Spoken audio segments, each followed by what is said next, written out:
So here we are back again with Jamie and Dave, and we're just going to give Jamie the first look at our multifunction tester, because as you probably will have seen on our channel, Dave and I have sort of given a bit of a review and gone through the initial things, but Jamie hasn't actually seen this before in real life, so...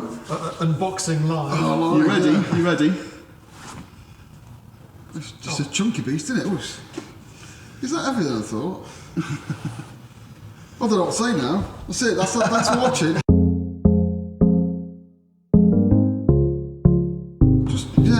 It's new, isn't it? It's new. Literally, it's new. Like, it's not. There's no other tester on the market like that, for sure. No, it's a in that form factor. We decided with this one to just really go with this model. This is the top of the range model. And although it's new to the UK, this isn't new at all. This has been out for a number of years and been used across Europe. So it's not like there's any bugs in here. It's not like there's any problems in here. This thing is actually, you know, it's all been ironed out. It's not like you're getting something that's just been launched on the market and is going to be problematic. And we do think that there's a lot of people out there who've maybe used a particular manufacturer over the years, or, you know, and they're looking for something different, but they don't want to go to a cheaper or an unknown brand or whatever. And that's why we think probably now this is a good time actually to bring this to the UK audience, because it's a good chunky competitor at the premium end of the market. Has it got a clunky knob? Let me just try. Well, that is clunky knob. Yeah. Oh, that's very clunky. Very satisfying soft keys. That has a satisfying click. There's no dust getting there. If that's a right old chunky bit of kit. I think the quality feels, you know, what you'd expect from Chauvinard new. I would drop that. You know what I mean? Yeah. But it's the only one you've got. But it's the only one we've got at the moment. Yeah. I mean, some MFTs don't look like they could be dropped, but I do think. Okay. And do you like the carry handle as well? Yeah. That's not bad. But whatever MFT, that's better than I don't like the straps. You know, if it's on you, it's great. If it's strapped onto you and that's how you like, that's great. But what I don't like is on most MFTs you don't have a little cone like that. You have to take the whole thing. Yeah. Good bit of kit. The screen's really good, I've got to admit. The screen is very good. It's not like you're not going to watch a video on it yet, but. And I think one thing Dave was keen on is if we actually press the yellow button on here again. I'll try and do it there. It actually dims down. So if you're in a low light environment, like under the stairs or up in a loft or something, then it's not glaring. You're not going to get glared away. We haven't quite got dark mode on there for you, Dave, which would be the ideal solution, I'm aware. But if you drop it, the screen's recessed. Yeah. So the screen is not at the top. No, it isn't. So when you drop it, the screen shouldn't come into contact with the floor. So that's a nice touch. It's been thought about a little bit. Yeah. Lithium-ion battery. So you can get an external charger for it as well. So it should last for ages. No non-lithium ion battery option though. It's got to be charged. It's that that's all your kit. All your kit has charging, isn't it? You don't use batteries. And one thing I like to point out, I mean, just on the back here again, you're probably not going to see on this, but it is actually 300 volts Cat 4 rated. And I know there is a lot of MFTs, cheaper MFTs on the market that aren't Cat 4 rated. And technically Cat 4 is anything upstream of the main distribution board. So if you want to test at the origin, they really need to be Cat 4 rated. But also the loop testing is to three decimal places on the high current loop range. Those 3 decimal places, which seems to be becoming on some of the more premium MFTs now as a sort of standard function. This is because you can save a lot of money, can't you, at the design stage? If you've got a higher resolution of your earth, you can use smaller cables, making the calculation more exact. Is that right? But well, it's also about your protective conductor currents as well, because if you're looking at the actual, you know, your prospective fault currents, you've got to make sure your devices are okay to cope with that. And if you've got very low earth fault loop impedances, you know, you've got very high protective conductor currents or protective fault currents. When I used to teach, I used to get a website that offers all testing on the screen, right? And we'd go through them and you could look on the dotted charts you get, what the comparison is. So I always used to think those tests are exactly the same. They're just offering different functions of software for considerable amounts of money, And then most testers do exactly the same thing. It's just down to book, but that is offering something new. The nice thing about it is if you walk on site with that, you're going to feel like the real deal. Like the daddy. Exactly. The grown-ups have turned up on site here with this. Take away your budget tester, son. The real boys are here.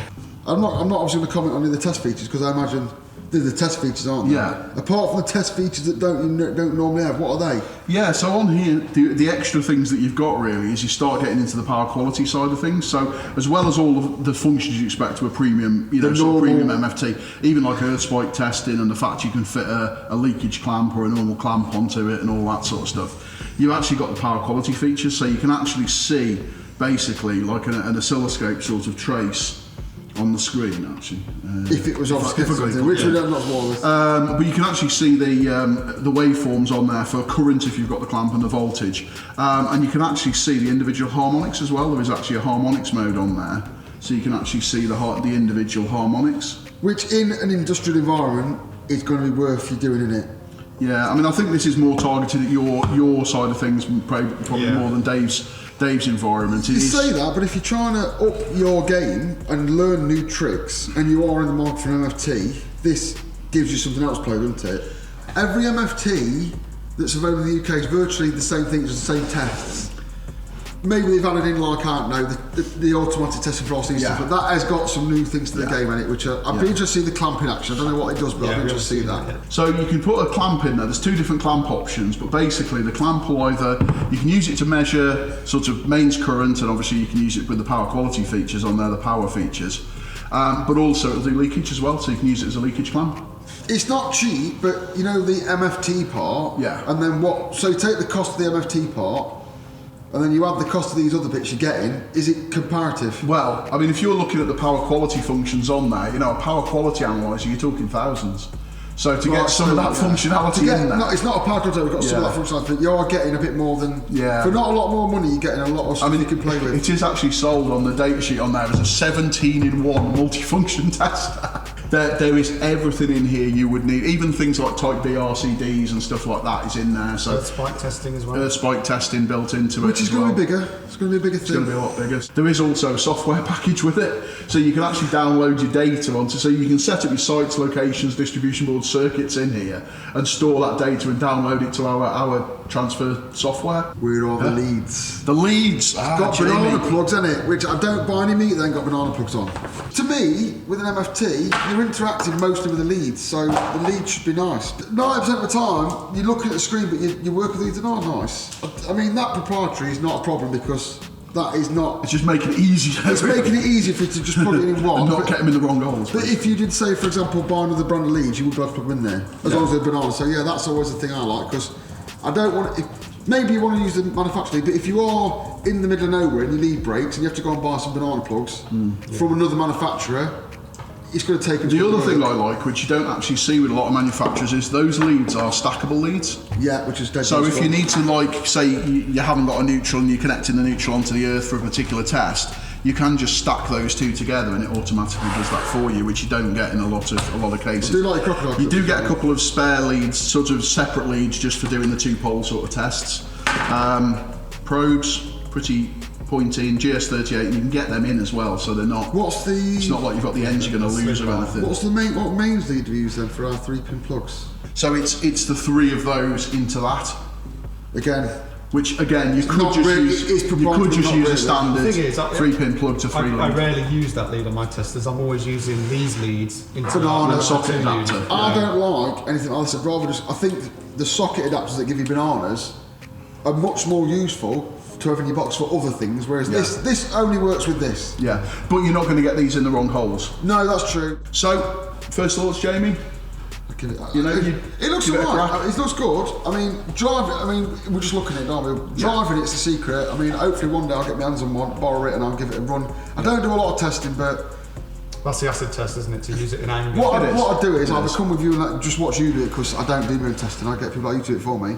Or I'd just like to probably take it away and not do any testing with it, but use these additional functions so they do. Because I've used loads of testers. It looks nice, but I've done more RSD tests than I ever want to do, but I would like to try out these additional functions, see what they offer to the party. Yeah. So yeah, we'll see how I go on. Brilliant. So I'll take this, thanks. Thanks for your opinion. Cheers.